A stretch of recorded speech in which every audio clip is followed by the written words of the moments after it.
Dude, I know. I can't stop listening to the Unofficial Maritime Wrestling Podcast. They love the Big Bad LG, baby. They can't stop talking about me, so go watch their latest episode. That's right, baby. The Big Bad LG, and you're watching the Unofficial Maritime Wrestling Podcast, and you're going to hear a lot about me.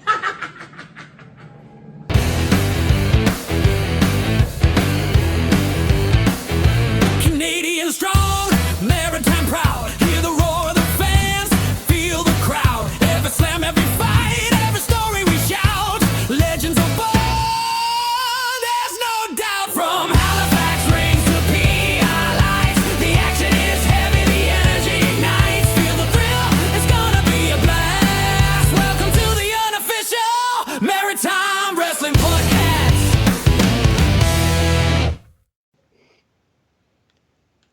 Hello and welcome to the Unofficial Maritime Wrestling Podcast.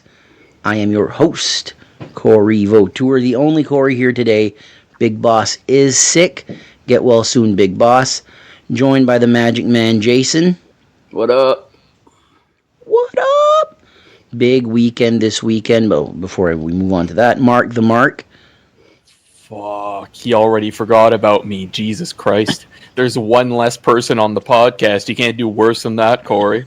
I can't do worse than that. I kind of did that on purpose, see what your reaction was going to be. How you guys doing? Good. How are you? Good, Mark. Doing awesome. I couldn't wait for this episode because we got a big weekend last weekend. A very productive weekend. Yep. Kudos to Mark on shooting shorts for the North Pro show and taking my afternoon away from me on Monday. Oh, that's right. Yeah. And the process in doing shorts, and I'm sure there's an easier way to do it, but this is my method, is to rename all the files, go on Clipchamp, edit them at, I think it's like 916, which is the shorts thing. Then it's to upload them, but then I'm not done there. Then I have to put everything in my day journal, so I'm OCD, I guess. That's the method to his madness. He's OC something. I'm OC Corey. So we're going to start off with the earliest show this week. Mainstream Wrestling has made a return.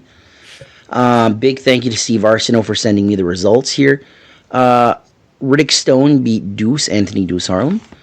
X-Ray Kyle Cruz beat Vincent Tyler. A Triple Crown title match. Steve Arsenault beat Sidewalk Sam. Also, we found out last week that it is the Bridgewater Heritage Championship. That's the other title that Steve Arsenault holds. In an open challenge handicap match, Matt Bullen beats Night Stalker and the Preacher. And in a 16-man masquerade battle royal, Kyle Cruz, dressed as The Undertaker, beat Steve Arsenault, dressed as Shawn Michaels. I'm not going to go through who was wearing what, but some of the costumes here were quite interesting. Hillbilly Jim, Leatherface, Arkham Asylum, which Batman? I think I know who it is. I think it's like the Joker Batman. I think so. Maybe. I'm not sure, but that was interesting. Sandman. Now, I'm not sure if they mean ECW Sandman or comic book Sandman. There was Casper the Ghost, a Ghostbuster, Puddles the Clown, that's Logan Green's theme song guy, right? That's right. Yeah. That's right? There was The Rock. There was Donair Beast. No way. Brock Lesnar, Mick Foley, and Michael Myers. They're productive lately. Steve Arsenault is a Triple Crown champion there. As long as he's defending the title, it's a Triple Crown title. And something fun, like a masquerade Royal Rumble like this. Like it's fun. Yeah, absolutely. It's entertaining for the crowd, right? Like it just shows that like not all the guys, heels or faces, they all have a sense of humor. You know what I mean? Yeah. As well, it's makes them more human. It's better interaction with the crowd. Absolutely. And you know what? I noticed something. You said, is it Sandman from Spider-Man or Sandman from ECW? But the fun thing is, they kind of look alike. Yeah, you're right. They kind of do, huh? That so who fucking cares? Same guy. I mean, exactly. I mean, one... Shit. My bad. Big bad. Boss isn't here. Fucking little Looper. Corey's tearing the fucking place around. Yep, there you go. I don't even know what I was going to say now. Matt Bolin, he's back. He's on a tear lately. Absolutely. The Riddick Stone Deuce storyline continues. Steve Arsenault continues his path of destruction as the Triple Crown champion. So moving on here to, I believe we're going with New Breed next. Sure. So New Breed, big thank you to Andre Myatt for sending us the results.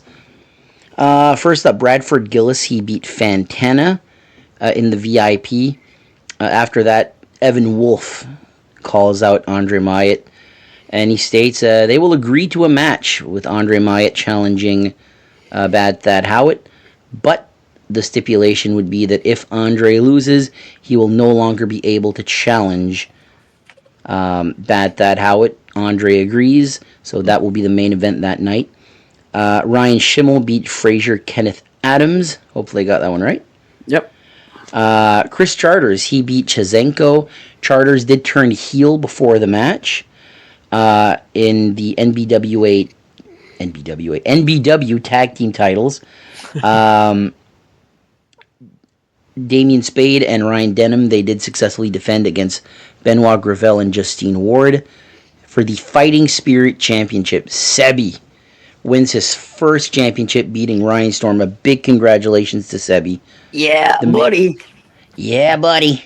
Mark? Yeah, something like that. Sure. The main event would see the NBW title on the line. Thad Howard did beat Andre Myatt. Referee got laid out.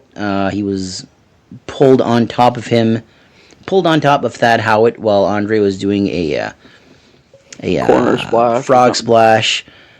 Chris Charters comes out. He nails Andre with the belt. Andre no longer is able to challenge for the NBW title. Howard and Charters start attacking Myatt, and Chazenko comes out. The main event for the next show will be Howard and Charters versus Myatt and Chazenko. The show will be called Main Event Mania. There's a lot to unpack on this show. So the storyline, it's the Cody Rhodes storyline from AEW, where if you lose, you're not allowed to challenge for the title. But I think it's just while Howard's the champion. Correct. That's what I understood as well. Yeah. Interesting. The tag titles, it continues. The VIP match saw Bradford Gillis as a face and Fantana as a heel. That's right. Fantana as a heel is a little bizarre. It's bizarre. It's new. Definitely. It's new, which is rare that you can say that in wrestling. Yeah, exactly. Right. I'm curious. I'm not sure if these shows get uploaded, but I'm curious to see Fantana as a heel.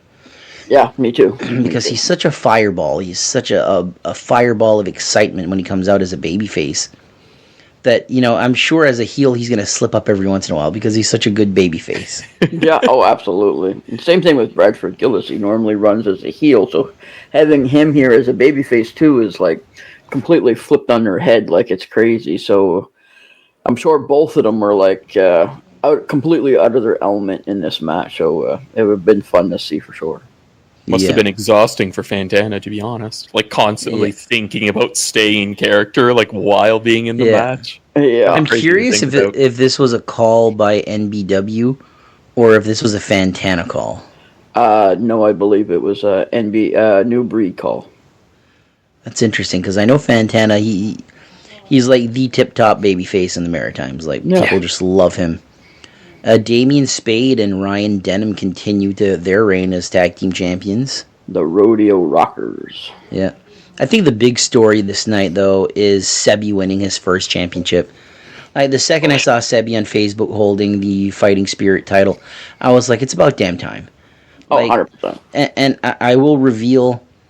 let me grab my phone a second. I will reveal what Andre Myatt told me. So Andre, after he sent me the message, I was like, pretty cool that you guys got the belt on Sebi. Like, that was a hell of a moment. He said, yeah, it was wonderful. He really deserved recognition. Oh, absolutely. And that's true. That is so true. He works hard. Sebi is the walking gimmick. You look at him, like, even just him standing, you can tell that's Sebi. Like, he was 100%. tailor-made for professional wrestling. Absolutely. And the guy's got the biggest heart ever. He does it for all the right reasons. Yep. So yeah, I'm so proud of him. And Storm had a hell of a run with that title. I mean, absolutely. All great things come to an end. Yeah, absolutely. And from a great thing coming to an end, I think you have what I would say is the most heartwarming moment of the year, because name me one person that doesn't like Sebi. Yeah, well, that's not possible. Like, you see Sebi, like, at a show, he's there to make you smile. 100%. Bringer of Ruckus, the walking gimmick, the bubble gun. And I saw on TikTok, he had a video of him holding the belt, and there's just bubbles flying towards him. It's one of those things. The only thing I hate about this is I wasn't there to see it live. Oh, absolutely. And we can't see everything, but, Exactly. But we might see him win a championship somewhere else, right? Who knows? I mean, when he won the title, when we got home, I think it was Saturday.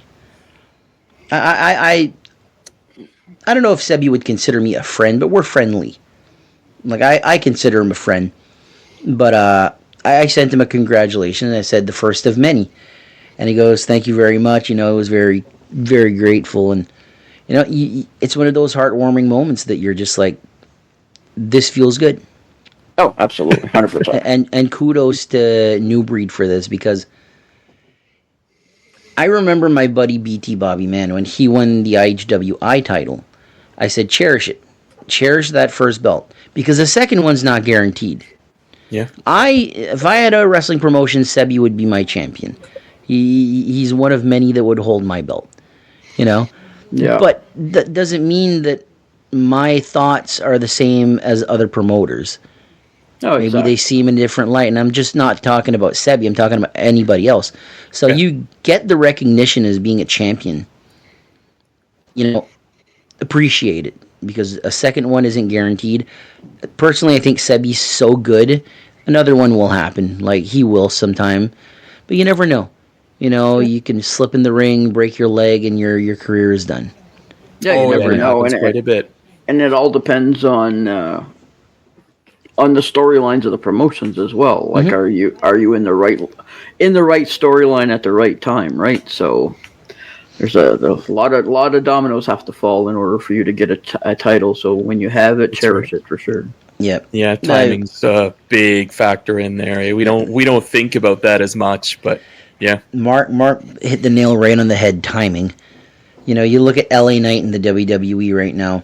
Yep. Should have been world champion maybe twice, maybe 3 times by now, and it hasn't happened. Yep. Because other people are in line.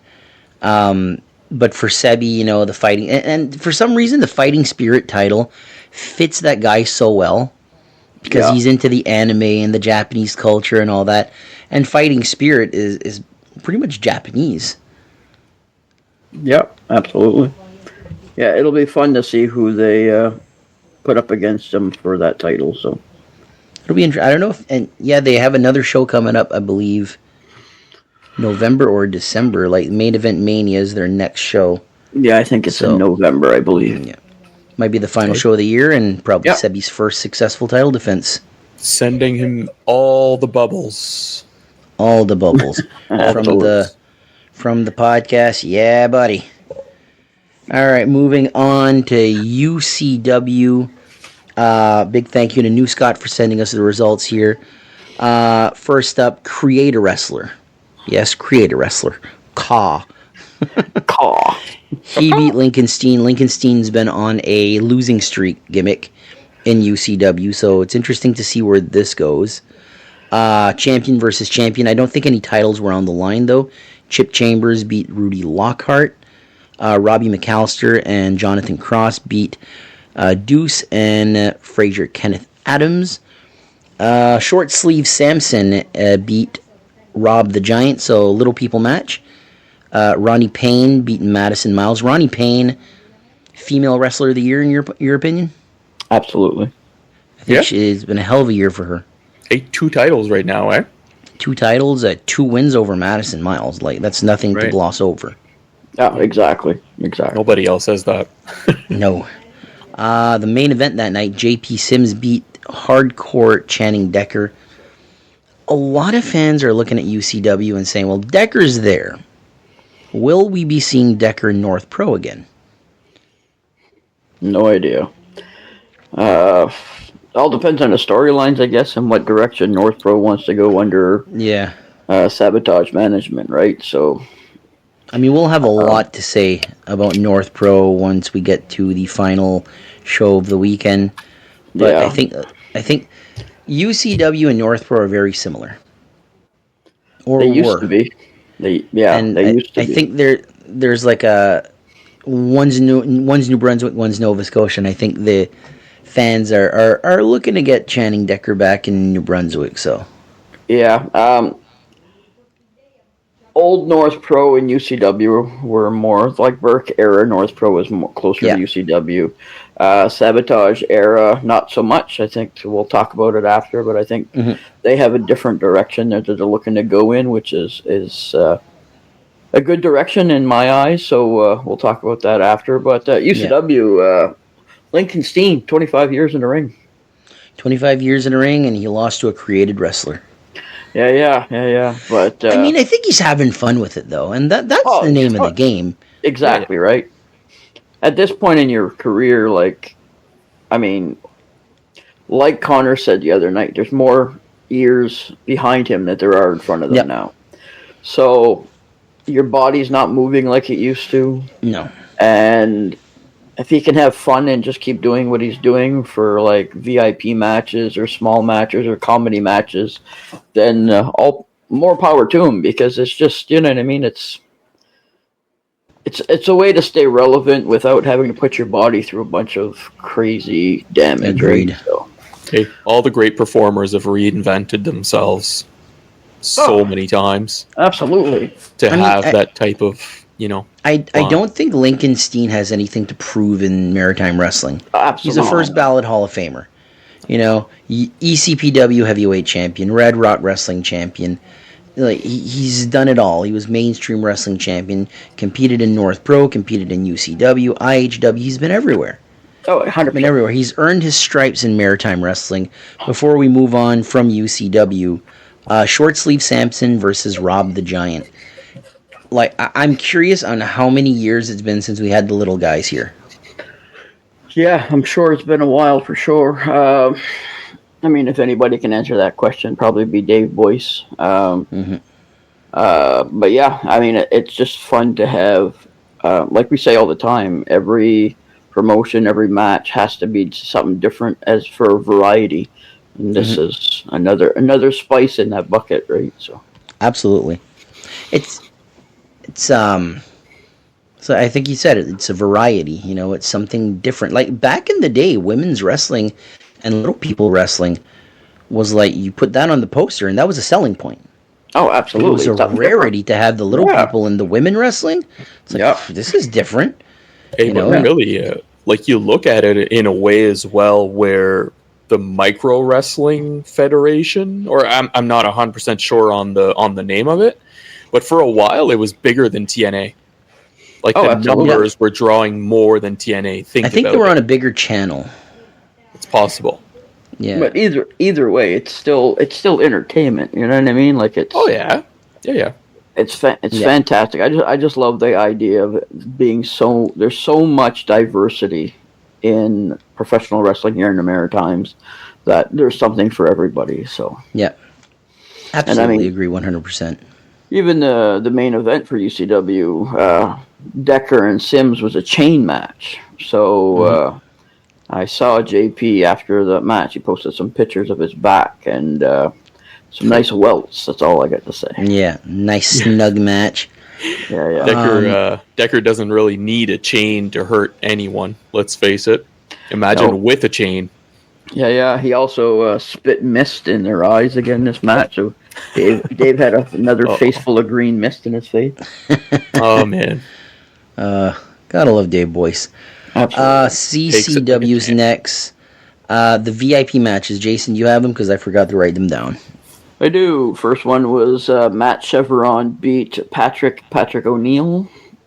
Second one was Matt Kerr beat Daniel Wall. And the third VIP match was Zane Valentine beat Butterlove. You can continue. Sure. Next one was a singles match. Narcissus Saint beat Zatara. The NBWA River Valley champion, Hunter Sampson, beat Kerry Killam to become the new champion. We kind of saw that one coming.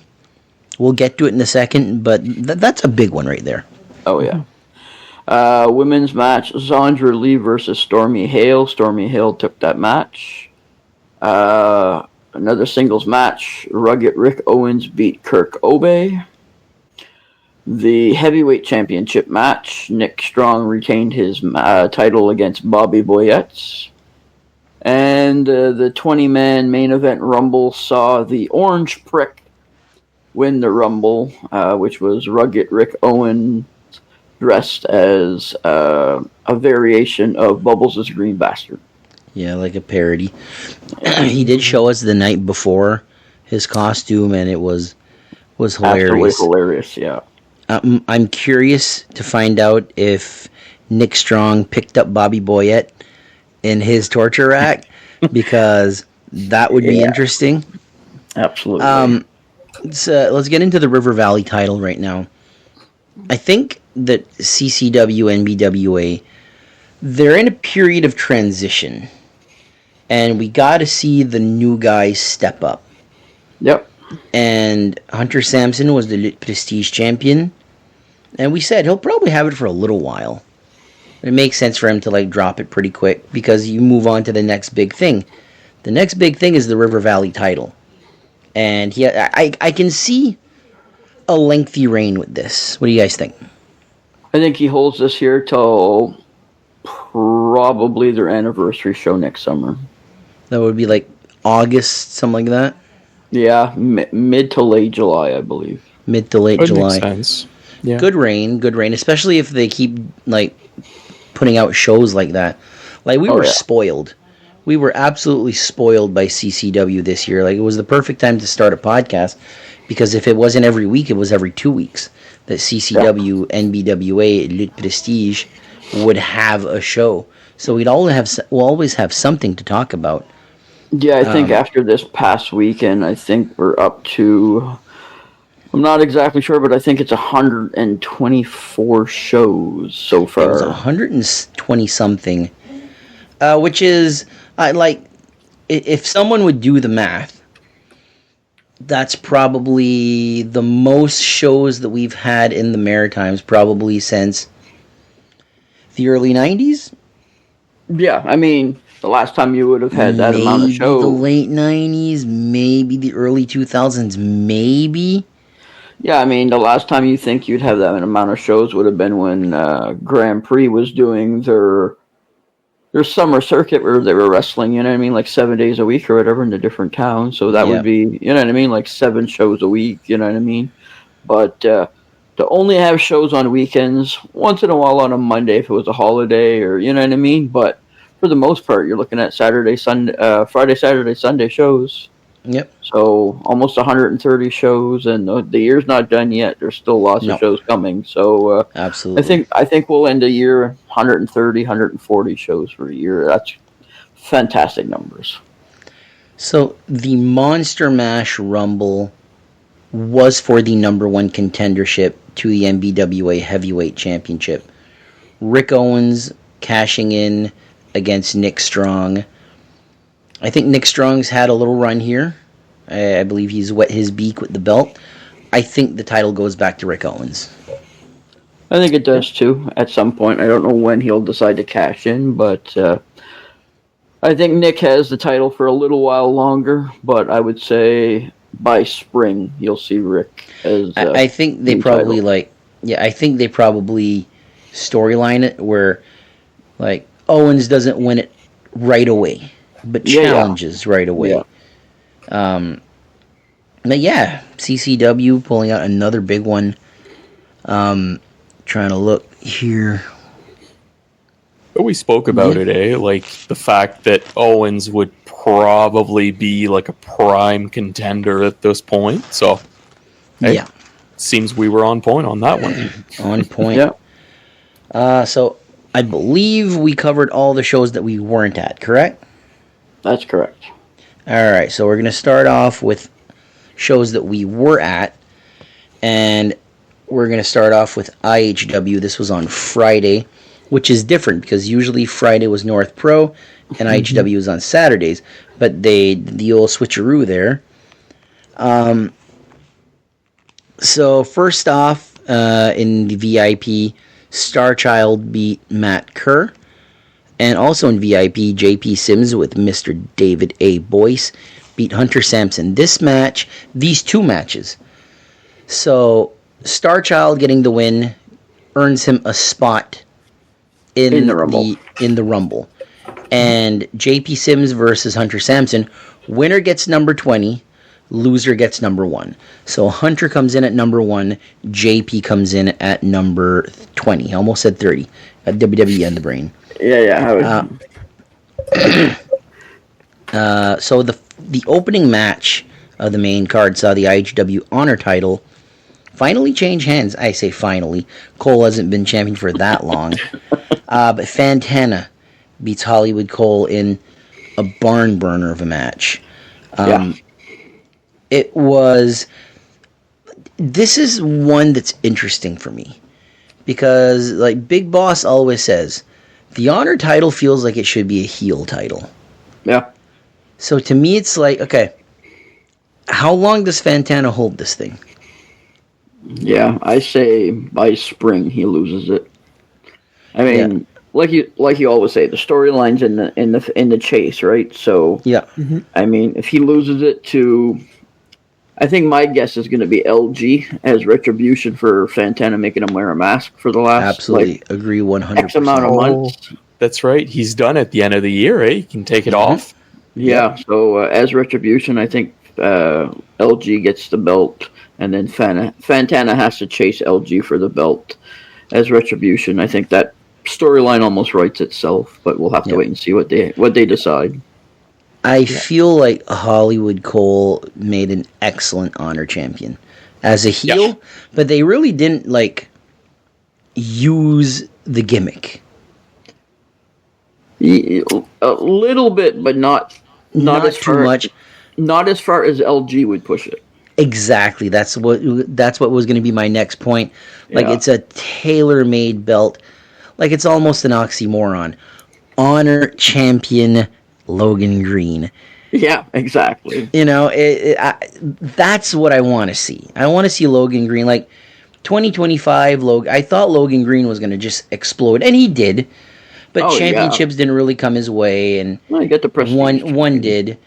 I feel 2026 he is just going to be he will hold multiple titles in 2026. Yeah. That is my prediction for Logan Green.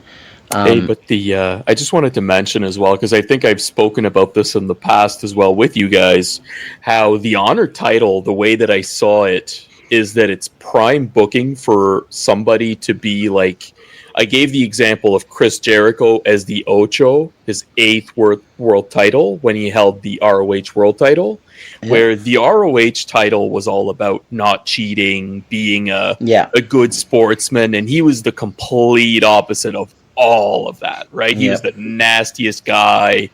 He would, and I think we saw that in that last match out of Hollywood Cole, and I like that especially, where he tried using the title, but then he had to lay on it so the ref wouldn't wouldn't see it. So he was trying to crawl his way through.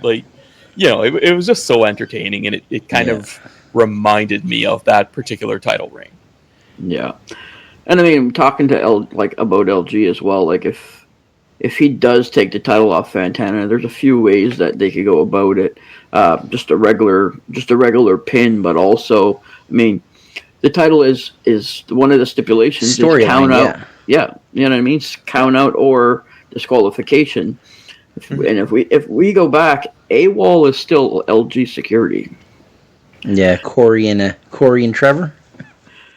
No, not even. AWOL is part of LG's storyline in IHW as his security. Right. So if somehow they show up and accidentally have Fantana get counted out or somehow get disqualified.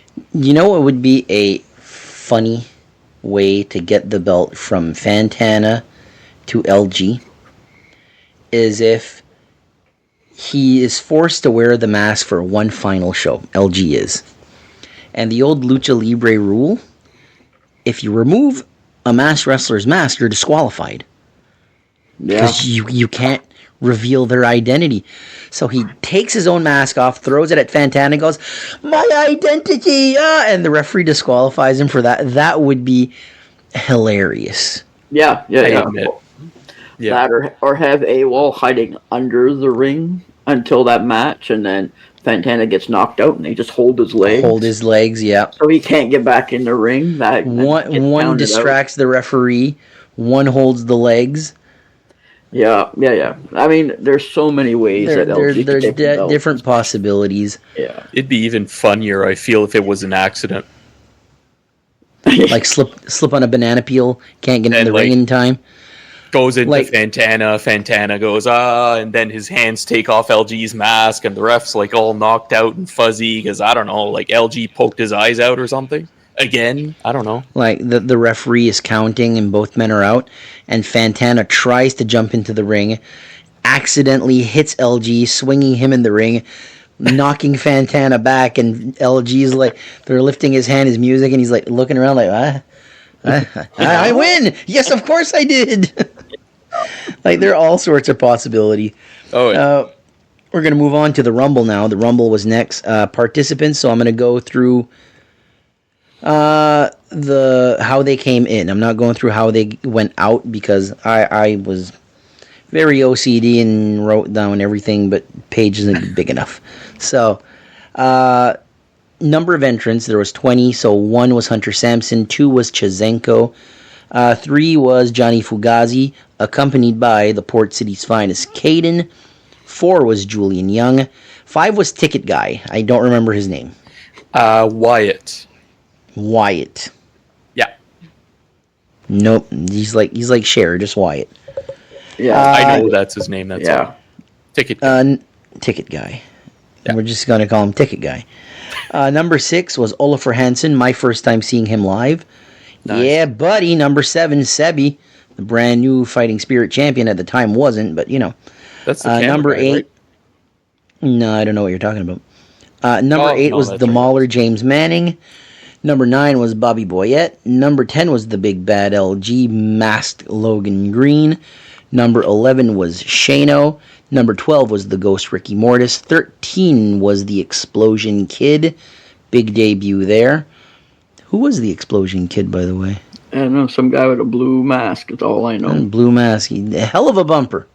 Bumper. Yeah. Can't wait to see where this guy goes. I think I've seen him before. I can't put my finger on it. That clothesline bump he took was pretty nasty. Pretty good. It was pretty good. I can't wait to see that Explosion Kid again. Like, book Explosion Kid.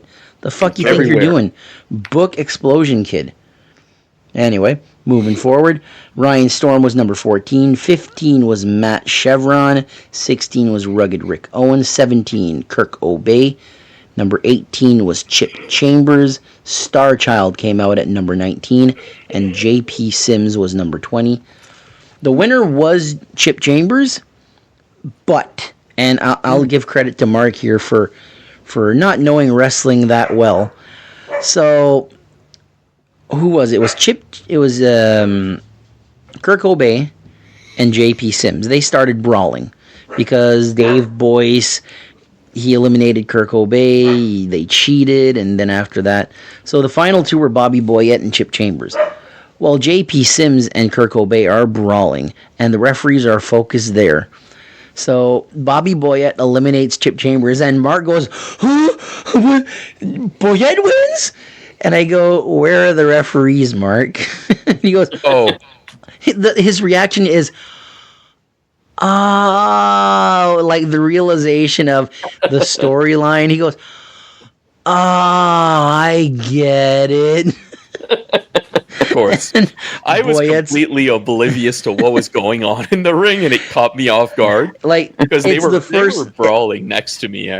Yeah, it's the first time I see Mark legitimately mark out. He goes, like, arms stretched, like, pointing towards the ring. He's like, Boyette won! Boyette won! And I'm like, where are the refs, Mark? And he goes, and I bet he was like, oh, they're never going to let me finish this one off. But, yeah, dude, like, it was... Because I was in the middle of, like, Corey telling me to hold Dave Boyce's hand while he was laying down. He was like, hold his hand. Hold his hand. So everything was just so chaotic. So, like, as I'm watching all of that happen, then Boyette flips Chip over the ropes, and then I'm like, he won. It was good booking, man. It was good booking. Then after that, Boyette's on the rope trying to get the referee's attention. Hey, I won this thing. Chip climbs into the ring. Big Yakuza kick to the back of the head of Boyette. Boyette takes a tumble. Chip Chambers will, I believe, challenge at the final show of the year Chris Charters. And I think this... I'm smelling a title change. Might as well plug this here. The State of Maritime Wrestling with Connor Cook. We're not doing an award show this year. We're not. We're fully endorsing Connor Cook and Connor Cook only.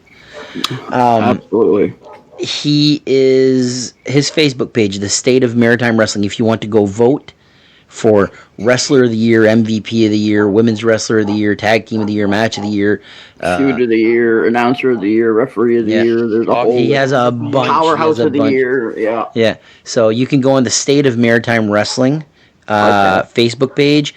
If you don't know how to find it, go on our Facebook page. Jason did share it on our Facebook page and our Facebook group. Go support the State of Maritime Wrestling. Connor Cook, he's doing a lot of good things. Another guy that you got to put over is Roland LeBlanc. Yeah, Wrestle Tapes. Wrestle Tapes has been doing some fantastic stuff. What can you say? He's got some gems, man. He's got some gems from the past, and support local. You got 3 wrestling podcast-ish. Support all 3. Yeah, absolutely. It's what it's about. It's all about the community, right? So community. While we're on the subject there of Connor's, yearly review show thing, am I on the votes? Did I make it? Extra of the year? Mark of the year? Mark of the year. No? You didn't even make the list for podcaster of the year. I tried. Sorry, guys. I tried. Well, don't worry. We didn't make it either. Can't win all of them. Continuing with IHW, the night was not over. Shano beat Logan Green in a hilarious match where Logan took his own mask off and Shano replaced it with a pumpkin. Yeah. Yep. That was hilarious. Yeah, Logan worth his weight in gold, man. Just okay, comedy now, it works. Yeah, and he's 100%. Taking these L's, and he gets to keep his seat and all that. Logan's got to start winning, though. Yeah. I think it's coming. I think we're going to see a little bit more of that in the new year. I think so, too. But like we say, I mean, he doesn't even have to wrestle to be entertaining, so... Yeah. He wins... he doesn't win, but he loses in, he would probably say they're fluke matches, so he'll probably end up getting his title, paying someone off or something. I mean, whatever works, right?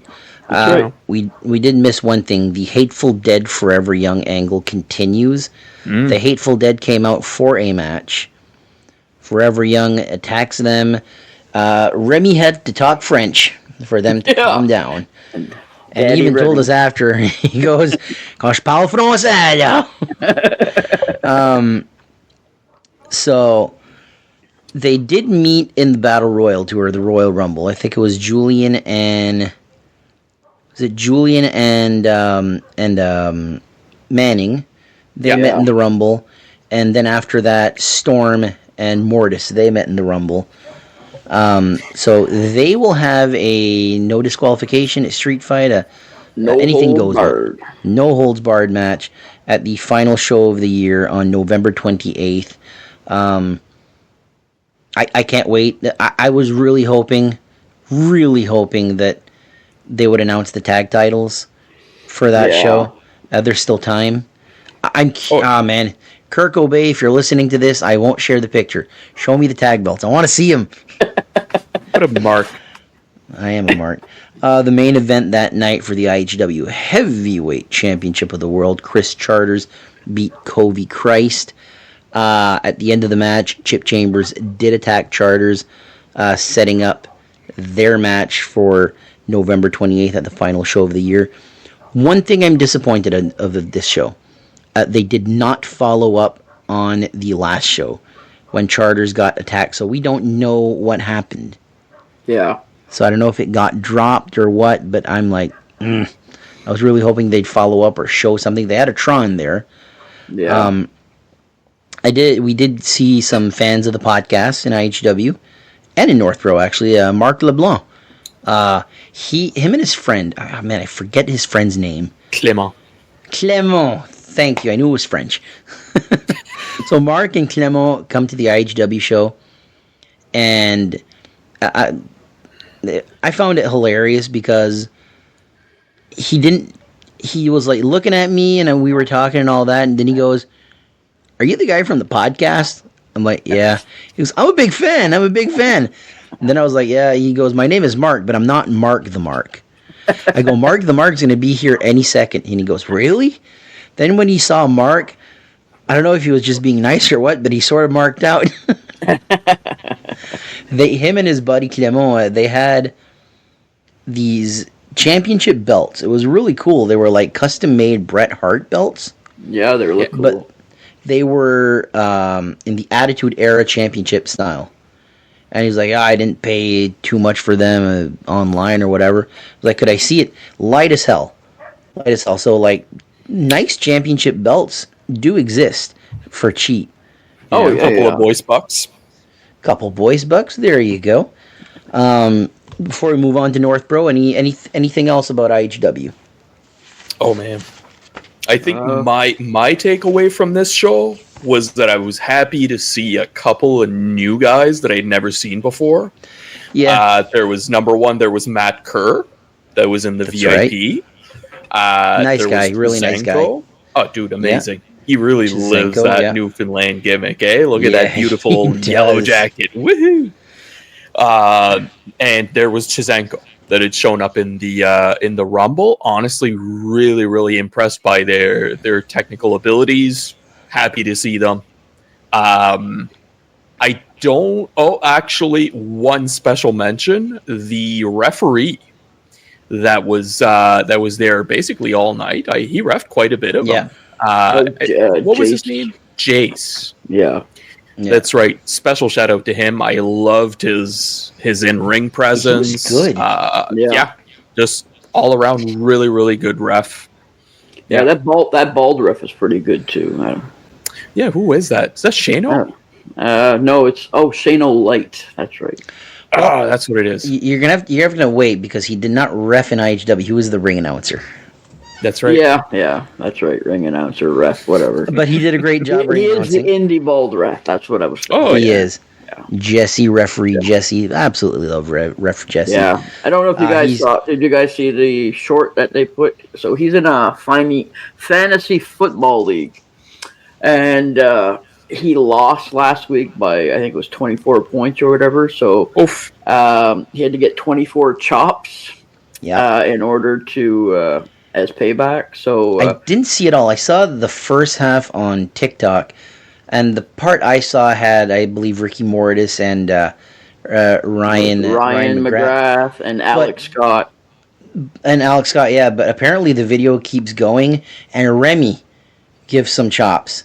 So the whole premise behind it is he was supposed to get 24 chops, he stopped after 12 at IHW because he was too sore. Like, his chest was, like, super red. And then word was he was supposed to get the other 12 at the North Pro show the following night. Okay. So I'm not sure what happened at North Pro. I didn't see any video footage of it. I didn't talk to Ryan or Pete since. So apparently it's on his YouTube channel as well, because Corey saw it on his YouTube channel. Apparently Remy chopped the shit out of him, and I am one of the unfortunate that has been chopped by Remy. And I don't know where that video went, but years ago, I was wearing a 4XBT Bobby Man t-shirt that was like 4 sizes too big for me. And I had a few in me, a few alcoholic beverages. And I was like, somebody chopped me, and Remy's like, can I do it? And I okay. And he did not hold back. Yeah, whack! Yeah, I love Remy though. He's such a good guy. Yeah, IHW, man, they're coming to Miramichi as well. They have a show in Miramichi where they're continuing the storyline of Charters and Obey, I believe, versus Samson and Owens. That would make sense. Remember, maybe I can't remember exactly who's fighting who. I didn't check that far ahead. I only go week to week, but it's possible. I know there's a Hampton show, is there not, too? Right. Yes. Yeah. Yes, with the Dan brothers. Yeah. The Dan brothers, yeah. The Danbury Trashers. Yeah, I mean, the Dan brothers look alike. You can't say they're not brothers, but they all look like twins pretty much, except for size. Yeah. Ruben is massive compared to Johnny. But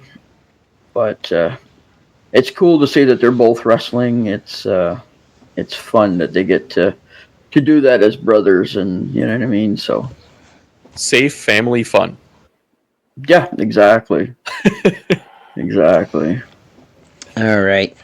We're going to move on to the final show of the weekend. The final show that we saw, all three of us was at the show. North Pro's Crimson Skies. Could you believe this is 35 episodes in? This is my first North Pro show of the year. Terrible. Well, it's so disappointing. I know. I'm disappointed too. We're all disappointed in you, Corey. Yeah, well, your mother was disappointed when you popped out. No, she was very happy. Trust me. Sure. She was like, great. How much is this guy going to eat? And I've seen Mark eat. I go to a St. Louis Bar and Grill this one time, and we eat a chicken wing poutine or whatever it's called. And I eat that, and I'm full, and I'm like, oh my God. And we're watching a hockey game, and no more than 20 minutes later, it's like, I'm still hungry. Can I have 12 boneless wings? Where the fuck are you putting all that? Look at the height difference between you and Mark. Look at the weight difference between me and Mark. It doesn't matter. He's got a high metabolism. Yeah. He can't even spell metabolism. Didn't even sell it. All right.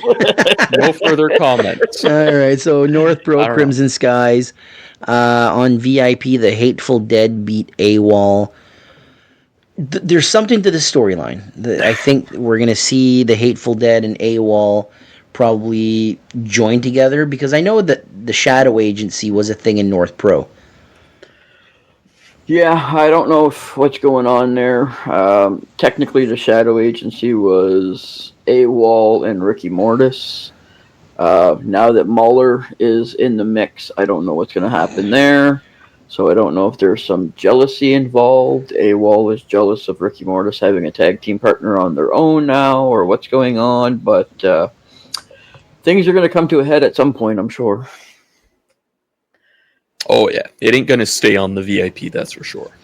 No, that's for sure. But here's the next match is a great example of why you should go to a VIP. Like, AWOL versus the Hateful Dead. Like our buddy Connor Smith, my buddy anyway, I don't know if you guys know him. Like, he told me, I see the Hateful Dead on the poster, I'll be there. Like, they're worth the price of admission. They're his favorite tag team right now. And you got 4 guys new to the business, but they're finding their way. Yeah, I mean, new to the business. I mean, they're not as new as the next batch coming up. Yeah. But I mean, oh yeah. Come March, all of these 4 guys will all have 2 years under their belts already. Like, it's crazy, right? Like, it's just. Yep. But to see where they started to where they are now, so proud of them. Absolutely, same here. Yeah, they're going to be in talks for tag team championships somewhere, somehow, for sure. Both of them. 100%. Yeah. Yeah, I agree. Why you should never miss a VIP. The NSPW Maritime title was on the line. Joey White beats Alex Silva in a shocker to win the Maritime Championship. Alex Silva announces after the match that he will not be returning next year. It's unfortunate because Alex Silva is a fan favorite here, and I think he really enjoyed his time in the Maritimes. Oh, 100%. 100%. It's a long drive for him. It's yeah. You know what I mean? You come here to wrestle for 15 minutes, but you got to drive like 13 hours one way. You know what I mean? It's a big ask. He kept doing it because he used to love to come to Moncton. He you know what I mean? He loves the fans and stuff, but it's a lot. I think it'd be different if he would come down and he had bookings like on a Friday, Saturday, Sunday. Then he'd make a whole weekend out of it. Then it's worth his time and money. But to drive down for one show, totally understandable. Yeah. So yeah, I mean, never say never. We did talk a little bit at intermission or right after his match, and he said that he would like to come back down maybe once in a blue moon, but nothing is as a special attraction. Nothing is set in stone as of yet. So he says never say never, but as of right now, he won't be back next year. Yeah, it's a shame though, because he's one of my favorite talents that came to the Maritimes regularly. Because we've not only seen him for North Pro, we've seen him for IPW, we've seen him. UCW, right? Yeah. UCW. But yeah, man, amazing talent. Like, he's one of a kind to me anyway. Like, he doesn't. Like, his matches aren't the same as something that you would typically see around here. A lot of strike heavy and like. Yeah, the only person I could closely compare his style to in the Maritimes would be Jason Boa. Right. Exactly. Yeah. The closest. The closest. Obviously not identical, but the closest. Maybe a little bit. Maybe a little bit technical-wise, but grappling and Silva has that MMA style presence that really nobody else can do. But I mean, with social media and the internet, I mean, Alex Silva's not that far away. He's got all kinds of matches for NSPW that pop up on YouTube and stuff. Talks to him going back to Germany possibly next year, potentially France as well. I think he said that he's going to try and expand into Ontario as well. Okay. So, there's going to be lots of opportunities to see him. Maybe not live, but definitely still going to be active. So, regardless of his hair or not, he's part of the Maritime family. So definitely, absolutely. Keep an eye out. Kudos to him for coming back to drop the title, though. Yeah, absolutely. You know, there are some people that will be like, "Here's your belt." He's a pro. All the respect in the world goes to Alex Silva, and best of luck wherever he goes. You know, I hope he does make an appearance here and there in the Maritimes. One of my favorites, absolutely. I think it was last year, or the year before. It was 2024, which would have been last year. I believe he had, or was it 2023? He had match of the year with Charlie Hubley this one year. Oh yeah. That was fantastic. Yeah. So, intermission, or not an intermission, the VIP ended, and we got started with Charlie Brown. I mean, Jack Ambrose. Close enough. Well, it was the first time meeting Jack. Oh, yeah. Good grief. So, good grief. So, the first thing he ever says to me, he ribs me. He goes, "About fucking time you make it to a show. Jesus Christ. It's been how long since the podcast been going? It's your first North Pro show? So I laughed. Great guy. He introduces, and this is the part that made me laugh. So they introduce the 6 men. So before we get into this, advertised against Alex Silva was not Joey White. It was Covey Christ. For whatever reason, Covey couldn't make it. Joey White was supposed to be in one of the 3-way matches. He was replaced by Starchild. So, card subject to change. But Jack starts introducing the 6 men that will be competing in the 3-way matches, and the song "Thank You for Being Your Friends" by the Golden Girls starts on. Yeah, that was great. New Hook and Connors, kudos for that, because that was so funny. Especially that it's the Golden Girls and the first person out is the youngest of the whole group, right there. Thank you for being your friend, and I love that song too. Like, it's a guilty pleasure. We thought it was his entrance theme. We were like, okay. Yeah, I was like, because this was my first time seeing Dryce Durning live, and I'm like, that's what he picked as a theme song? I'm like, it kind of works. A young kid, naive, that type of thing. Maybe that's the gimmick he's going for. But then everybody came out, and I was like, oh, thank God. So they introduced their new championship belt, and it is the North Pro Canadian Wrestling Northern Star Championship. Beautiful belt. Oh, God. Beautiful belt. It reminds me of the MLW World title, like the shape of it. Beautiful belt. Connors got a little bit emotional. His father-in-law was there who blessed the belt. And he said, it's not for everybody, but to me it means a lot. So to each his own, Absolutely. If it means a lot, this is like you got to imagine. I'm not judging it now. Give it time. Because to me, and a lot of people told me this in the crowd, they were like, oh man, we were hoping for tag titles. Give it time. Give it time. Yeah. They're like, 3 singles titles. Yep, 3 singles titles. Could turn into 2. That NSPW Maritime title, I think they chose, they had to take it off Silva. And you can build a storyline where Dawson James and Joey White and next year at some point can face to unify these 2 belts. Yeah. Spoiler alert, sorry. So the first 3-way matchup, any before we get to that, any thoughts on the championship belt? Oh, it's gorgeous. It's it's big, it's gold, it's shiny, it's Big Boss Man will be happy there's no flags on it. That's right. So Corey was like, it's okay. I'm like, it's okay. He goes, it's very gold. Yeah, I like it. I like the design. I think the compass in the middle is fantastic. I love the story behind it, the whole Northern Star thing.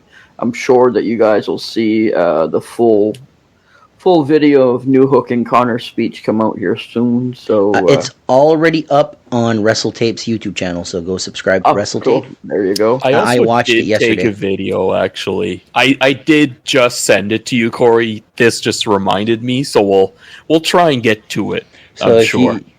Send it to the group chat, and we'll make sure to put that on Facebook. Yeah. To me, I look at this is an important title. I'm trying to look at this from a perspective of Connors and New Hook. Because the North Pro Heavyweight Championship and the NSPW Maritime Championship, that's a product of the old North Pro. Yeah. It's not their belt. They didn't create those belts. This is their first creation. Yeah. And I think it was important for them to have that first belt, to have it be their belt. It's their baby. So I absolutely love that. The first 3-way match saw Ian Pratt beat Starchild and Evan Gibbons. First time seeing Evan. I will say this, during the entire, and you can look at Roland's video on WrestleTapes, the entire time that New Hook and Connors are talking about the belt, Ian Pratt's in the ring staring a hole through me. Yeah. Because that's just him. He saw us in the crowd, and he's just staring a hole through me. And I'm like, fuck, man. He's a scary dude. Like, I know he's in character and everything, but he's a scary motherfucker. Ian Pratt gets the win here. This is a big moment for Ian Pratt. Yeah, for sure. And it's cool to see the young guns too. Like, you know what I mean? Evan Gibbons, still really new to the scene. Really impressed me. Yeah, I saw him at Kaizen a few weeks ago, maybe a month ago when I was there. He impressed me then. I saw him again at North Pro, and he reminds me of a shorter version of Brody King. Yeah, less tattoos, but yeah, he's a stocky guy, very like... Yeah. I don't know. It reminds me of Joey White, not physically, but I hope not. Joey White now has personality. Oh, now yeah. he's this, like, he takes a bump or he takes a punch, and that long hair just in the Taylor wind, Swift. and you see hair like flying everywhere. Like during that presentation, New Hook was picking up hair from the ring and throwing it outside. Yeah. But Joey White now has personality. Like when he first started, we said he's a blank canvas. Yeah. What is he going to turn into? And clearly Joey White found his like pretty boy, cocky, Yeah. Taylor Swift. It's the prodigal son. No, it wasn't son. No. Shit, I can't remember. I think it fit him well. Yeah. Like, it's very cocky. Like, Yeah. I think Evan is that blank canvas as well, but I think he's starting to like, I don't know if you guys noticed, but throughout the match or throughout the thing, he kept grabbing his hair and shaking his head and stuff. It's almost like he's having like a psychotic break almost. Oh, I'd love a character like that. So he did that too at Kaizen. It's almost like he's like, you know what I mean? Like going through something, like he's got like an angel and a devil on each shoulder kind of thing. But yeah, he's impressed me, man. He's gonna give him another year under his belt, and I think he's going to be unbelievable. Agreed. The second three-way match. So Ian Pratt makes his way to the finals of the main event. Ian Pratt main event. I'm all up for it. The second one saw Dawson James beat Dryce Durning and the Grinder Mark Shaw. First time seeing Mark Shaw. Yeah, me too. He is the one that when I got home, quick on YouTube, Mark Shaw, watched a bunch of his matches. I'm a fan. Yeah. This guy, he's 40 years old, been wrestling for 20 years, and it's one of those things where, man, I hope they bring this guy back. Like, just his look, he reminds me of, I forget his name. I always forget his name. The guitarist from Anthrax. Kerry King? No, that's Slayer. No, but he does kind of look like Kerry King as well, but I know who you mean. Yeah, but just the shaved head, the gray beard. What's that? Scott Ian, yeah. So, he reminds me of him, but shorter. And there was a part where they were near the bar. So we were sitting at our OG spot, right where the bar is. And I just said, for God's sakes, please don't fall on me. And he looks at me, he goes, I don't intend to. So I was really impressed with Mark Shaw. He hit someone on the way back. Like once the segment with the belt was over, all 6 guys are leaving. He hit someone that went to the ground. I don't remember who it was. Durning. Yeah, Dryce. Durning? Okay. Yeah. So Dryce was so impressive in this match as well. Dawson James kind of felt like when I was looking at him, like the only one that makes real sense is Dawson. He gets the win here with what did he beat him with? He beat him with wasn't a flying leg drop? It was no, it was the I think it was the Michinoku driver. No. Falcon Arrow type No. It was the fireman's carry into a sit-out Power slam. That's right, yeah. Yeah. But didn't he hit him right before that with the flying leg drop, and then he... No, so the flying leg drop came in the main event. Oh, okay, yeah. That's right. Yeah. So the main event is set to crown the first ever Northern Star champion, Dawson James versus Ian Pratt. We will get to that.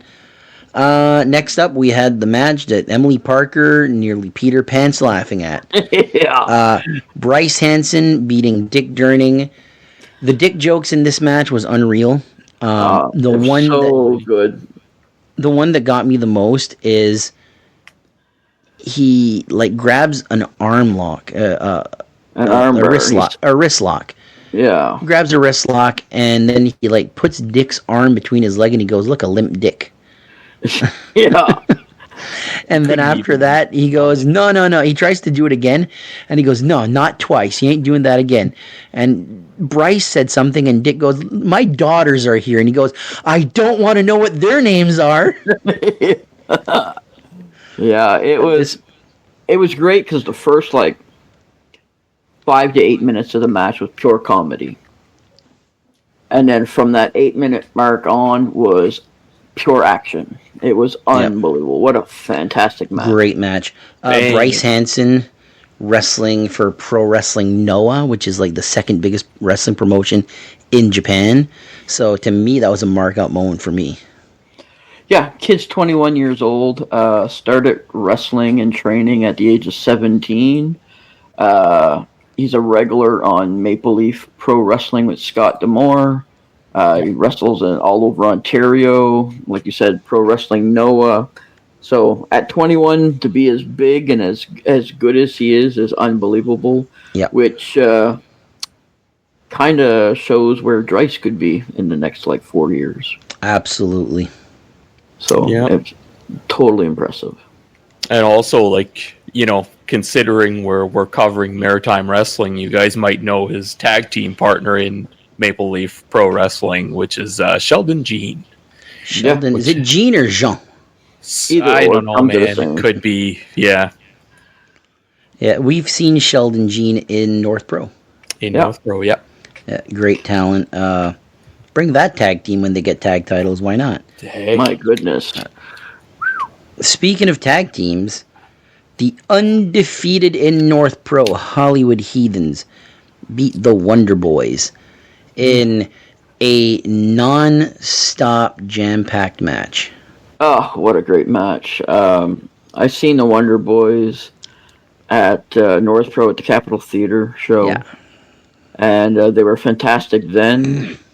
They are mind-blowing now. They've come leaps and bounds from where they were to now. It's unbelievable. They've shown a lot of character development in the last few years because Dylan Donovan, he's no longer the FLC champion, Lutte FLC. He was their heavyweight champion for over a year as a heel.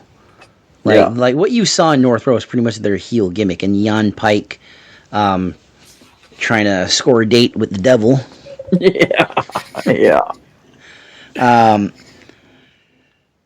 Great match. We're getting to a point now where we need tag belts, and the first champions have to be the Hollywood Heathens, and the storyline is who can finally beat the Hollywood Heathens. Yeah. It could get interesting, eh? They could unreal. get some interesting opponents. Imagine if we got TDT again. I would team back. Holy shit! I would finish in my pants. Absolutely. He's talking about that would there. Be. All right, main event time to crown the first ever North Pro Northern Star champion. Dawson James beats Ian Pratt. You give a chance to two young talent. Here's your chance. Prove that you can main event. Yeah. A round of applause goes to Ian Pratt, and a round of applause goes to Dawson James because they knocked it out of the park. Ian Pratt nailed Dawson James with a move. Mark kept saying it's like a wild driver. It's like an elevated crossroads. Yeah. It's such a cool move that I thought to myself, like, man, that's a good finish. Like, that could be a really good finish for Ian Pratt. It's like, well, could he hit it on everybody? Dawson's a big boy. Yeah. He hit it on Dawson, so, Ian Pratt's a beast. Standing drop kick right flat from the middle of the ring, like no run up, no nothing. Perfection. I'm like, my God, what is going on? Ian's a natural. He's an absolute natural. Yeah. And he, like in Kaizen, he was turning babyface. I think he still is. And it's like one of those things where he's going to spread his wings. I still want to see him win a championship. Yeah, that's like my bucket list for Maritime Wrestling is hit Ian Pratt as a champion. I think 2026 is going to be a big year for Ian. Yeah, I think we can say that for a few different guys. Yeah. But yeah, Ian Pratt definitely. I want to give a big thank you to Justin Newhook and Matt Connors because I'm a mark. No. I'm a belt mark. And I asked Justin Newhook, would it be possible, and this is before we knew who was going to be the champion, it was like, would it be possible to interview the new champion at the end of the night? And without hesitation, Justin Newhook goes, 100%, come see me after the show. Okay. So me and Mark stick around. Jason, you came with your sister, so you had to bounce. But we're waiting, and finally we see Newhook, and he pretends like he's going to pounce me. And I go, is it possible to talk with Dawson? He's, oh, yeah. So we go, like, not in the locker rooms, but, like, on the stairs in the locker room, and we interview Dawson James. I will be putting that interview at the end of this episode. Yeah. To me, just the fact that they allowed us to do that, the first thing that championship belt did after getting won is get an interview by the podcast. Yeah. And to me, it's special to me. Yeah, it's special. It just goes to show that what we're doing is helping bring the community together.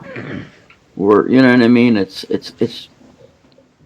doing something that brings everybody together. We talk about all these different promotions. We talk about these belts. We talk about the wrestlers, the community, and it's a platform for everybody to be showcased across the board. And it's just nice to have the support from the promotions and the guys back. Yep. It means a lot. Yeah. To me, it's funny because when someone agrees to do something like that, I'm like a dog that's about to go for a walk. You want to go for a drink of water, you want to have some food, you want to get your ball, you don't know where to place yourself. Yeah. And you don't want to overstep your bounds because at the end of the day, they don't have to do shit for us. Yeah, exactly. Newhook did rib us. Said we only take interviews from the official Maritime Wrestling podcast, which Mark was like, "Well, come on." I was like, "Shit." But the one thing I was like, "Oh man, he has to have the belt with him." Yeah. And I didn't say it, but Dawson's such a pro that of course he had the belt with him. Yeah. You'll see the interview at the end. Big thank you to Dawson James. Big thank you to Justin Newhook, to Matt Connors. I was talking with Sabotage. Look forward in the very near future to have a exclusive interview on the podcast with Sabotage. So we're trying to work a date out there. Anything else from this show, boys? Just a new title. The whole Northern Star, the whole new direction of North Pro. They're really looking at the next generation, showcasing the young guns, showcasing the next generation, the future of maritime wrestling. Yeah. So this title is literally to showcase that. The guys that are coming up, the guys that are, you know what I mean? It almost looks like they're kind of like gearing North Pro as a teaching promotion. Yeah. You know what I mean? You can have both. Oh, absolutely. Because, like, I talked about, I wish they had a Maritime Mayhem title and it would be like their own exclusive division. This kind of is their own exclusive division. Yeah, it's a younger talents title without actually putting an age restriction on it. Yeah, exactly. You know, it's the definition of a a secondary title, a stepping stone belt. Exactly. Prove yourself. Become the Northern Star champion, and then become the world champion. Yeah, exactly. I do think in 2026 we do get a unification of the NSPW Maritime title and the Northern Star Championship. And I do think that North Pro by the end of 2026 will have 3 belts, but one of those belts will be tag belts. Yeah, I think by the end of 2026, going into 2027, we can see tag titles coming. I can't imagine how expensive. My God, I can't talk today. It is to run a promotion. I mean, there's a lot of crap that goes on behind the scenes. So, belts are definitely cheaper nowadays than they were at one time. Yeah. But it's still an expense. So, yeah, it is. I can definitely see tag titles coming down the pipeline, but probably not anytime soon. Yeah. I mean, my takeaways, I just wanted to mention, there's a couple of takeaways here again. First thing, I know you mentioned it, Evan Gibbons, first time seeing him, really, really impressed. So, over this weekend, I saw a handful of talent, actually, that I'd never seen before. Super impressed with what's coming down the pipeline. Really happy with it. I hope they succeed. I really, really do. Second point, also, man, that Northern Star belt, it's the most beautiful thing right now, for me anyway, in the Maritimes when it comes to a title. I think that's what Mark said. He said, this is the best looking belt in the Maritimes right now. He's like, do you agree? I'm like, well, I don't know. It looks really good, but I'd really have to think, because I think of the Dave Boyce Maritime heavyweight title, and I love geography on my belt. But the Northern Star belt, it's different. And stand out from the pack. Yeah. I will say this, though. Yeah. I will say this. 2024 North Pro, there was a lot of stuff going on behind the scenes for us. Not Jason, not Mark, but the other podcasts.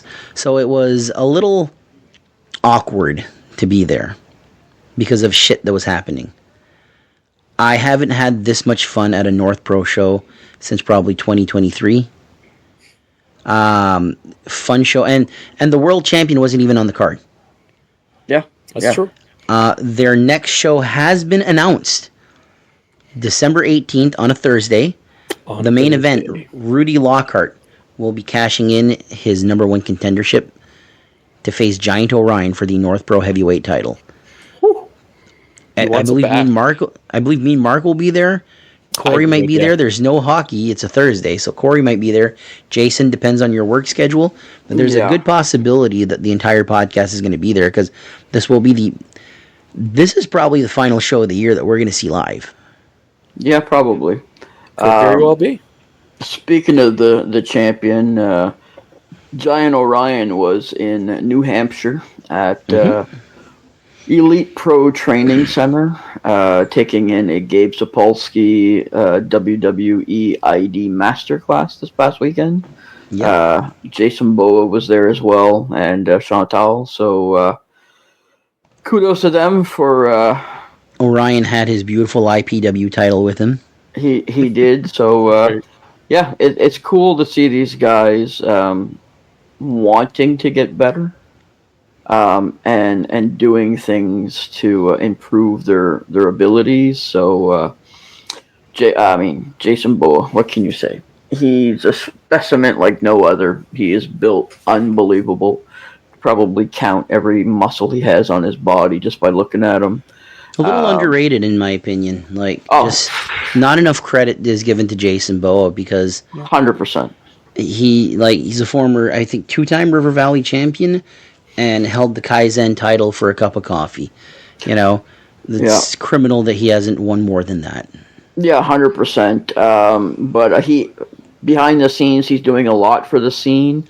He has the Ring Ready program that he is helping train other wrestlers to be ring ready, I guess.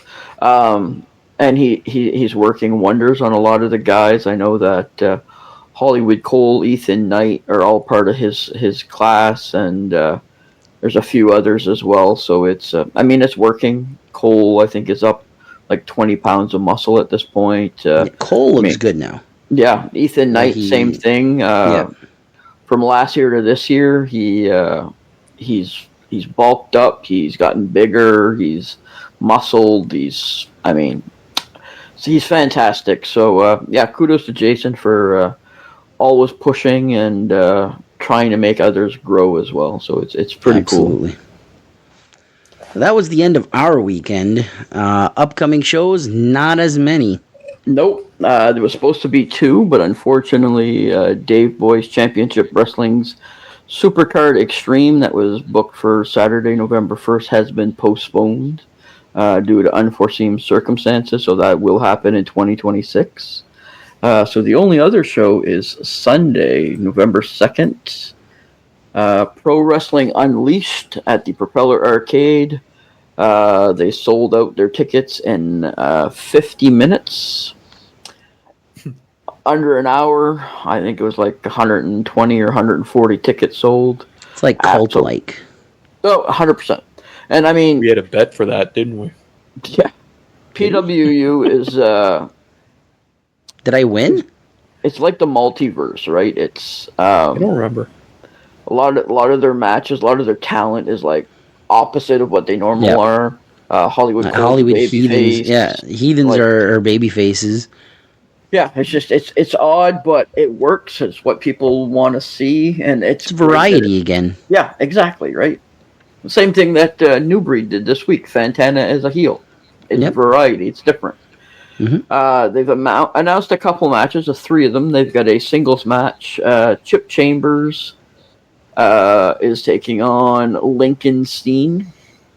Should be Maritime title? Maritime title with Mr. David A. Boyce in his corner. So Chip's a heel here as well. Apparently so, yes. Propeller Arcade Championship match. The Showcase, Ethan Knight is taking on the Newfoundland Nightmare, Justin Newhook. That should be a great match as well. And they're also having a Propeller Arcade Championship #1 contenders match. So the Ghost Ricky Mortis is taking on Dawson James. Oh. Didn't they announce another one? I thought I saw Jonathan Cross defending his DIY title. It's absolutely possible. I didn't see it. I updated my list yesterday. I think I saw it just before we jumped on StreamYard. So I forget who it was against, but I believe Jonathan Cross is defending his DIY title. That's absolute possibility. I can check really quick here. Yeah, it's a 3-way match by the looks of it. It's Anthony Deuce Harlem versus Jonathan Cross versus Joey White. Interesting. So, that should be interesting. I feel like we're going to see a title change somewhere on this card. Yeah, I think so too. I think something's going to happen. Don't know which one, but... Also listed here, they've got the PWU champion, Wayne Jugs, is supposed to be back for this card. We haven't seen him in a minute. Hollywood Cole, Rudy Lockhart, JP Sims, Ronnie Payne. Andrew Love is coming in from Ontario. So that's right. Be cool to see him back in action here in the Maritimes. He hasn't been home for a while, so it'll be cool to see. I think he came down this summer for one show. It's possible. Or sometime this year. I feel like he came down sometime this year for one show. Yeah, it might have been a Propeller Arcade show. It absolutely could have been. I'm pretty sure he's been here once this year, so this would be his second time home. But he's doing fabulous things out in Ontario as well. I see his picture up every once in a while. So, So next Sunday, Halifax, Propeller Arcade, Pro Wrestling Unleashed. I tell you to go check it out, but like I say, it sold out in 50 minutes. So for everybody that's going, enjoy the show because, man, New Scott always puts on a banger of a show. So. Yeah. Hell of a booker New Scott's turned into, man. Ah, my God. Unbelievable. All right, our final segment this week. What are we doing? It's not fan question this time. We're actually going to have a little discussion here. With the recent announcement of the big picture Chris Cook's injury-related retirement, felt it only fitting to close the episode by reflecting a bit on his career and talk about some of our favorite memories and some of his favorite matches over the years. Chris Cook, I first saw Chris Cook in IHW. He had been wrestling a few years before that. I believe it's in New Breed Wrestling. He won his first championship there, won their titles a bunch of time. To me, him coming into IHW was important. So on the Maritime Warrior portion of this channel, I have the history of Maritime Wrestling, and Jason did my graphic for IHW episode 1. And it was important for me to have Chris Cook there because he represented a change in IHW. IHW had been Titus, Julian Young, BT Bobby Man, Ryan Storm, Mr. Suave, all these OG guys that were IHW exclusive. And Chris Cook came in along with Troy Merrick, who was Sexton Phoenix, and JP Sims came in, Steve Arsenault came in as Double XL, and there was this group of Nova Scotia guys, and the one that stood out from the rest just by look itself was the big picture Chris Cook. And he became the big monster main event world champion there.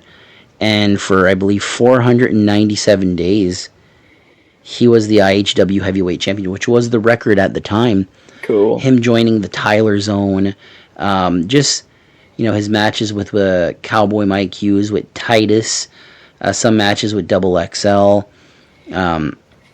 He opened the door in IHW for non-OG IHW guys. So, when JP Sims... Like the changing of the guards, right? Yeah.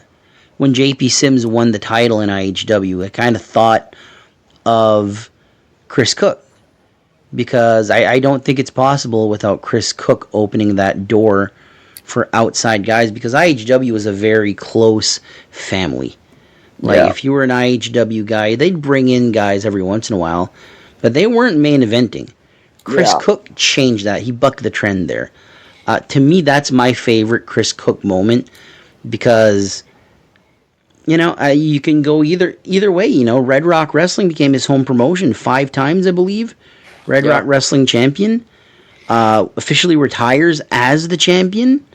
Yeah. Cowboy should retire that physical belt and give it to Chris Cook. That's the Cook belt. That's my 2 cents on that. But yeah, the IHW run for me is where I really started to see Chris Cook as all right, this guy's a main event guy. So that's my 2 cents. Chris Cook, thank you for the interview. Thank you for your time in Maritime Wrestling. Happy retirement, my friend. Absolutely. I only started watching Maritime Wrestling again back in just pre-COVID. So I hadn't seen a whole lot of Chris. First time I ever seen him wrestle would have been at New Breed, actually, when him and Andre were together as a tag team. And, that's right. The very first match I saw, they were a tag team. I can't remember who they were against. The next time we went there, they wrestled at Rough Country. That Rough Country, I think, was the match that I'm about to talk about. They wrestled, and Chris turned on Andre. That's right. And let me tell you, the crowd did not like Chris that night. That would have been, I think, only my second time. So the first time I seen him, I really didn't know who he was. It was my first time at New Breed, first time going to a different promotion other than North Pro. And we kind of went because of Andre, because Andre was at North Pro and we knew who he was, and we kind of, you know what I mean? New Hook was at New Breed, so we knew who he was. So, but yeah, we were pleasantly surprised to see Chris Cook. But yeah, that show where he turned on Andre was, I thought, sure, half the crowd wanted to kill him. It was absolutely insane. And then they came back out, and the next show that we went to, they had a one-on-one match, which was great. So that whole storyline really solidified my love for Chris. And then, I mean, it just grew from there. I mean, him showing up in Northborough, the whole him and Troy Merrick Stitch Face storyline. I mean, come on, that was absolute cinematic history. It was fantastic. Yeah, it was fantastic. And then rounding it off, the Supercard match against Chip Chambers in July was match of the year, in my opinion. Well, to me, it's probably in my top 3 matches I've ever seen live. Yep, I agreed. So, I mean, the Maritimes are definitely going to be a little sadder without Chris Cook, but we totally understand that health comes first, especially when you're a family man, because family comes before everything else. So thanks for everything, Chris. Thanks for supporting the podcast, and you may be done in the ring, but it won't be the last time you see him on the podcast. Yep. Yeah, really. Happy retirement, like, for sure. Such a successful wrestler. I hadn't been into the maritime wrestling scene for too long. Honestly, my first maritime wrestling show was the Northborough show, where the angle between Troy Merrick, aka, well, not aka, but I guess Fracture and all of that, because it also kind of kicked off the fracture of Fracture, if you want to call it that. Yeah. So I feel like it's much more important. It was a part of something else, and it was also like pushing Sabotage as a primary tag team in the Maritimes, right? And then of course, as you mentioned, like that DBCW match, like is. You know, I mentioned that, I think, on the last episode, or the one, I don't recall anyway, but yeah, I took so many videos of that match, like so many amazing spots, so well done. Absolutely. Kudos. Yeah, 100%. Going out on top. I mean, it's a hell of a way to get out of professional wrestling, having a 5-star match like that. Yeah. And, the interview I did with him at the Dave Boy show at the Supercard 4, just man on a mission, because I always ask, like, spoiler, or sorry to break kayfabe, but I always ask, you want to do it work or shoot? Basically, do you want to do it in character, or do you want to do it like real person?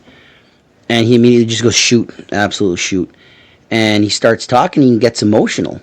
Yeah. You could tell that this match meant to him. I don't know if he felt something like maybe this is it. But Chris Cook, one of the good ones in the Maritimes. Yeah, absolutely. He will definitely be missed in the ring. Yeah, I mean, I've had the liberty of talking to quite a few people over the last little while, wrestlers and promoters, and everybody had something good to say about Chris. Yeah, he's one of those guys you can't find a bad word. Yeah, absolutely. He's well respected in the industry, and he's definitely going to be missed for sure. Absolutely. When the Maritime Hall of Fame gets created, he's the first ballot Hall of Famer, in my opinion. Yeah, there's a small handful, and he's definitely up there for sure. Yeah, he earned his stripes in maritime wrestling. 100%. So to Chris Cook, happy retirement. We can't wait to see you back on the podcast in the near future. Can't wait to see you in person. We've seen him a few times. Just great guy, and it sucks that it ends with an injury, but going off with what I think was going to be match of the year, I don't know if you can have a better exit than that. Yeah, you're right, 100%. So, that being said, a big thank you to the big bad LG Logan Green for that intro. Such a good guy. That Prestige champion. Prestige champion, Mark left. Man, what else am I supposed to say? The guy was supposed to keep his mask on at IHW. You reap what you sow, buddy. I kept mine on. We didn't even mention that Mark. Like, this is a rib that I pulled on Mark, where he was like, I was like, we convinced him to bring the paper bag at IHW, and I was like, when he comes out, put it on, and just stand up. And Mark didn't want to stand up, so he stayed sitting down. And I think Logan just like kids were pestering him and all that. You know how kids are. They'll like immediately go and boo, you know, they want to get the attention. So I think Logan just sort of like missed Mark. Well, he came in and he went to the left, and Mark was sitting on the right, so he didn't see Mark at all. Yeah, so I told Mark, like, he's milking it. I'm like, he's going to go in and immediately go out. Don't worry about it. 15 minutes he was in the Battle Royal. Yeah. That was yeah. Corey. It's getting warm in here. Hey, that's what he said. He goes, man, it's like a little warm. I'm like, he's about to get eliminated. Don't ruin the spot. And then when he comes back, minutes. Another 10 minutes, you know, and then when he comes back, he sees Mark and he goes like he's going to punch him. Oh, fuck, I laughed. You. So big thank you to the big bad LG. Like I said, as soon as this is over, before our outro, we will be playing the interview with Dawson James in case you've missed it, and you'll get a little bit of a look at the Northern Star Championship belt. Absolutely. Anything else, gentlemen? Say two. Oh man, maybe just one more thing. You know, I know, like you said, right? You hadn't been to a North Pro show basically all year. It felt kind of like I had that on my mind, how it felt kind of special that I was back at that place that was where I was sitting at my first North Pro show, my first Maritime Wrestling show. Takes Corey to work his magic. Yeah, I guess, he must have his little. I mean, Charlotte and Dwayne, yeah, that's their name. Yeah, like they should get like seats next to us. Like, it's such a good view. Yeah, I mean, we've been sitting in those seats now since the beginning, so those so it's nostalgic to you. Yeah, exactly. Yeah, it was weird for me Saturday night because I didn't sit there. I actually sat 2 rows back because my sister had one of her clients that she cares for with them. Massive wrestling fan, special needs guy, and so I gladly gave up my seat so he could enjoy the front row, and I sat a couple rows back. But yeah, it was a fantastic show. I mean, you still had a good view. Oh, yeah. I mean, it was a great view. There was a guy in the crowd dressed as Don Callis. Oh my god, he was so funny. The only one that got that was Mark. Mark is just there and he goes, who's that guy? Is he Hitman? And then he goes, no, he has a scar. He's Don Callis. Yeah, there was, I think it was Bryce or Dick that recognized him as Don Callis. And he's like, it was Dick. Finally, somebody knows who I am. It was Dick Durning, and then he went for the fist bump, and it was an awkwardly long time until Dick was like, oh, fist bump. Okay, yeah. yeah, it was good. Yeah, it was a great show. Few people dressed up, but like New Hook said, he didn't announce it quick enough. So New Hook's a little busy right now. He's he's doing his internship. He's taking a marketing director's course, I believe it is, and he's in the middle of his internship. So it's a little busy. A little busy. Well, with that being said, Big Boss Corey, hope you're feeling well. Hope we'll have you back next week. We've got a big interview lined up for next week, but it'll only be for the week after. No spoilers right now. So wait for that.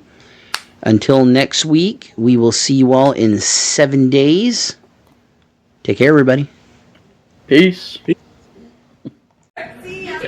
Alright, Corey here with the Unofficial Maritime Wrestling Podcast, and it is my pleasure to have the first ever North Pro Northern Star Champion, Dawson James. Congratulations, sir.